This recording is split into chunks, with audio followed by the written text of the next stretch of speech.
गरीब की शादी। शशि की सौतेली माँ ने उसकी शादी की तो बड़े घर में, लेकिन पति कोई काम न करता।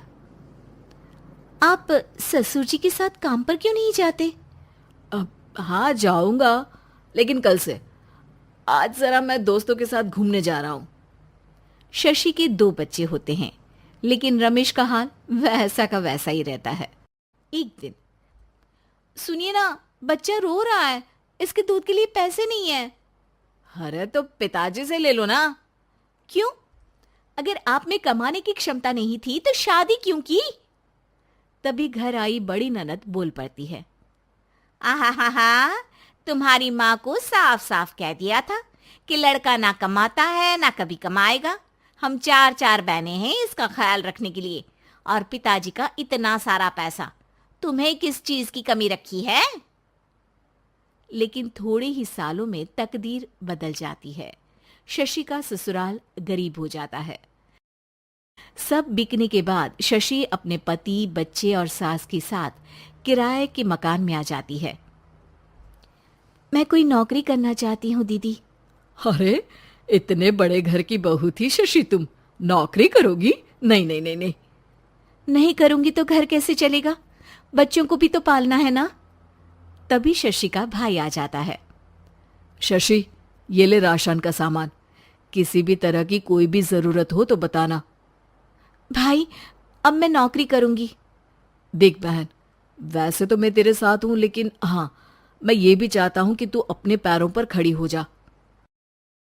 शशि को एक प्ले स्कूल में छोटे बच्चों को संभालने की नौकरी मिल जाती है। एक दिन, शशि, मेरे स्कूल को अब तुम संभाल लो। मैं कुछ दिनों के लिए अपने बेटे के पास जा रही हूं। लेकिन प्ले स्कूल अकेले मैंने कभी नहीं संभाला है। अब ये सब मैं नहीं जानती। इतने महीनों में तूने जो देखा, बस पूरे आत्मविश्वास के साथ उसे करना। शशि नीलम के जाने के बाद पूरे 1 महीने उसका स्कूल अकेले संभालती है, और फिर एक दिन आता है जब वो अपना खुद का स्कूल भी खोल लेती है। वाह शशि, तुमने आज मेरा सर गर्व से ऊंचा कर दिया। तुम्हारा यही आत्मविश्वास तुम्हें बहुत आगे ले जाएगा। नीलम, बहुत आगे जाने की चाह नहीं है, बस ये छोटा सा स्कूल मेरे बच्चों की अच्छी शिक्षा में मेरी मदद करे, यही मैं चाहती हूँ। शशि थोड़े थोड़े पैसों से ही अपना परिवार पाल रही थी। एक दिन उसके घर उसकी बड़ी ननद आती है। अरे भाभी, घर में कूलर तो लगा लेती, मेरी माँ को कैसे पंखे में लिटा रखा है? अरे तो शशि कौन सा एसी लगा कर सो रही है? वो भी तो यहीं रहती है ना मेरे पास। ज्यादा यहाँ आकर मेरी बहू को परेशान न किया करो।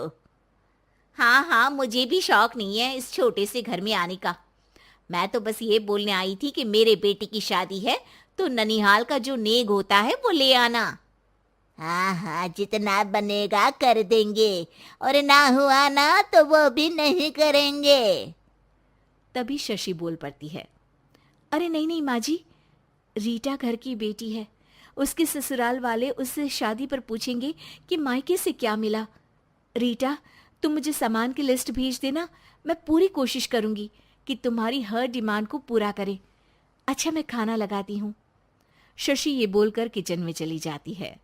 धीरे धीरे कर शशि किसी न किसी तरह अपनी सारी ननदों की डिमांड भी पूरी करती, बच्चों की ख्वाहिशें भी, और उनकी पढ़ाई के लिए पैसे जोड़ती। एक दिन जब शशि का बेटा 12वीं पास करके आता है। माँ, अब तुझे काम करने की जरूरत नहीं है। मैं अब कोई ना कोई नौकरी करके पढ़ाई भी साथ कर लिया करूंगा। शशि को लगता है कि बेटा और आगे पढ़ाई करे, लेकिन वक्त की मार के कारण वो बेटे को काम के लिए हाँ कर देती है। अब बेटा एक बैंक में चपरासी बन जाता है। लड़का देखने में तो बड़ा अच्छा है, अंग्रेजी भी पटर पटर बोलता है, फिर चपरासी क्यों? लड़का सारी बात मैनेजर को बता देता है। अच्छा, तो मैं तुझे एक मौका देता हूँ। तू यहाँ रहकर दूसरे डिपार्टमेंट का भी काम सीख। अगर तू किसी एक का भी काम अच्छे से सीख गया तो मैं तुझे यहाँ टेबल चेयर में बैठने वाली नौकरी दे दूंगा। लेकिन एक दिन शशि की ननद उसे फोन करती है।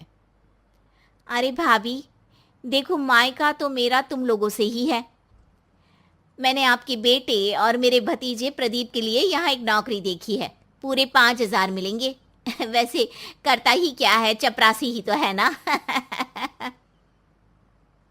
कोई बात नहीं रीटा, मैं उसे इस शहर के बाहर नहीं भेजना चाहती हूँ। बाकी वो शाम को आएगा तो मैं पूछ लेती हूँ। वहीं प्रदीप मैनेजर की बात से खुश हो जाता है और मैनेजर के काम पर ही नजर रखने लगता है। वो उनकी तरह के पेपर पढ़ता, काम करता और आने वाले लोगों की बातें सुनता। एक दिन बैंक में ऑडिट वाले आते हैं। ये गलत है, पूरी बैलेंस शीट नहीं मिल रही है, कहीं ना कहीं गड़बड़ है। ए मैनेजर, क्या करते हो? बैंक के पैसों का हिसाब सही नहीं है। मैनेजर के पसीने छूट जाते हैं। तभी प्रदीप वहां जाता है। अब क्या मैं ये बैलेंस शीट देख सकता हूँ? अरे बेटा मजाक नहीं, जाओ पानी लेकर आओ एक गिलास।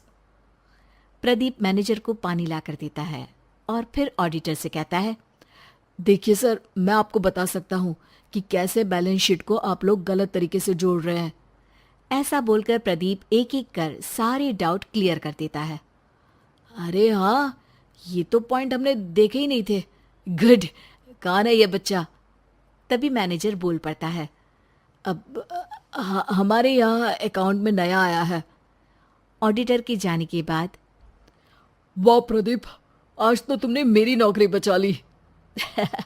और आपने भी तो मेरी नई नौकरी लगा दी, अकाउंटेंट की।